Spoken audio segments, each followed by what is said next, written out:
Perhaps one of the biggest issues when creating drawings on a computer is making sure that they turn out the way you want them to on paper. This is where good layer management and use comes in.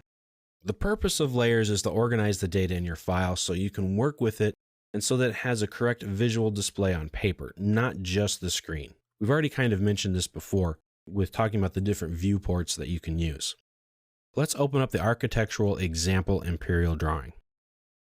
Now, layers control how an object looks, but you can override a layer setting on an object by assigning that object a color or a line type, etc.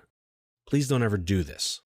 There are 3 keys to good object visual display management. They are 1, by layer, 2, by layer, and 3, by layer. Every object can either be assigned its properties individually or by layer. Let me open up the Properties panel. Press Ctrl and 1 at the same time. And if I select this line, I see that it's red.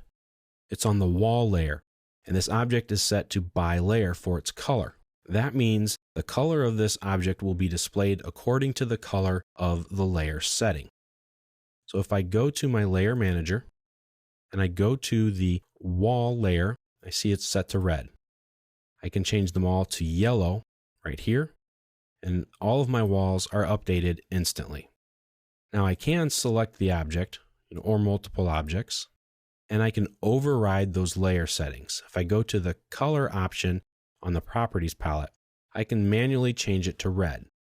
Now, once I've done this, that means these walls will always be red no matter what. I can't change them until I go back to these objects, select them, and change them back to by layer. So if I want to change the wall coloring to magenta, I can't.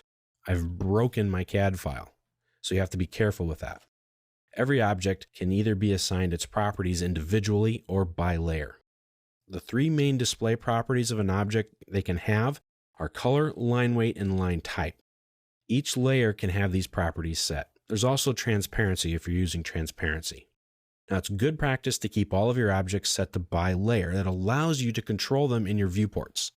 Because now, when I go to my Layout tab, I open up this viewport, and I see that some of my walls are red, and some of them are magenta. So, well, what's the problem with that? Why is that a big deal? Well, if you're printing in color, some of your lines are going to be red, some of them are going to be purple. What if the client wants them all to be purple? We've made things difficult for you. You can't do that.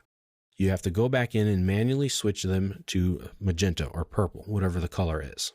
The problem is, let's say you go into a file that somebody else is also working on, and you switch it from by layer to red.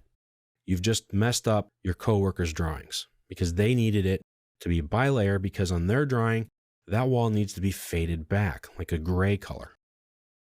So now when I go to change this to a faded back gray color, the walls that you changed are now big and thick and black and dark when they print out. That's messing up their drawing. You lose control of your object's data when you manually override it by object. So you need to keep that in mind. Make it by layer all of the time. You say, well, I have this one line. It's only one line, and I need it to be this specific color, and I need it that way all of the time. That's fine. Make a unique layer then for that specific circumstance. And that's okay to do that. Because then, what if the circumstances change throughout the life of the project? That does happen all of the time. So just keep that in mind. It's in good practice to draw everything by layer.